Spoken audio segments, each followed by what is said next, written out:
என்ஆர்ஐயா இருக்கீங்க அப்படின்னதா இருந்ததுன்னா நார்மல் ப்ரூஃபை விட ஒரு எக்ஸ்ட்ரா ப்ரூஃப் என்ன கொடுக்கணும்னா நீங்கள் வந்து உங்களுடைய ஓவர்சீஸ் அட்ரஸ், எந்த கண்ட்ரியில் நீங்கள் வேலை பார்க்குறீங்களோ அந்த கண்ட்ரியுடைய அட்ரஸ் கொடுக்கணும். அதுக்கப்புறமா வந்து ஒவ்வொரு கண்ட்ரிக்கும் ஒரு டேக்ஸ் இருக்கும். இப்போ நீங்கள் வந்து யூஎஸ்ல இருக்கீங்கன்னா எஸ்எஸ்என் சொல்லுவாங்க, சோஷியல் செக்யூரிட்டி நம்பர் அப்படின்னு சொல்லிட்டு.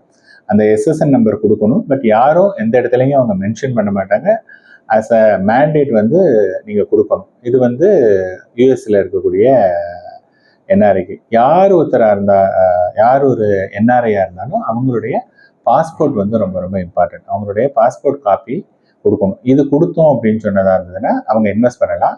என்ஆர்ஐ வந்து நம்ம 2 விதமாக பிரிச்சுக்கலாம். ஒன்று வந்து யூஎஸ் கனடா என்ஆர்ஐ, அதுக்கப்புறமா ரெஸ்ட் ஆஃப் த என்ஆர்ஐன்னு எடுத்துக்கலாம். இப்போ ரெஸ்ட் ஆஃப் த என்ஆர்ஐ அப்படின்னு சொன்னதாக இருந்ததுன்னா நார்மல் ரெசிடென்ட் இண்டிவிஜுவல், நீங்களும் நானும் எந்தெந்த ஃபண்ட்லாம் இன்வெஸ்ட் பண்ணுறோமோ அந்த ஃபண்டை அவங்களும் இன்வெஸ்ட் பண்ண முடியும். If it is a US Canada அப்படின்னதா இருந்ததுன்னா அதில் வந்து very few companies, for example இன்றைக்கி இருக்கக்கூடிய 45 கம்பெனியில் ஒரு 15 அல்லது 20 கம்பெனியில் மட்டும்தான் அவங்க இன்வெஸ்ட் பண்ண முடியும். அதுலேயும் சில ஃபண்ட்ஸ் எல்லாம் வந்து அவங்க இங்கே பர்சனலாக இந்தியாவுக்கு வரும்போது தான் இன்வெஸ்ட் பண்ண முடியும் அப்படிங்கிற மாதிரியான ரெஸ்ட்ரிக்ஷன் இருக்குது. பட் ஸ்டில் அந்த 15-20 வந்து யூ ஹேவ் எனஃப் சாய்ஸ். அதனால வந்து இன்னும் உங்களுக்கு சாய்ஸ் வந்து டிப்ரைவ் பண்ணதான் நீங்கள் இது பண்ண வேண்டாம்.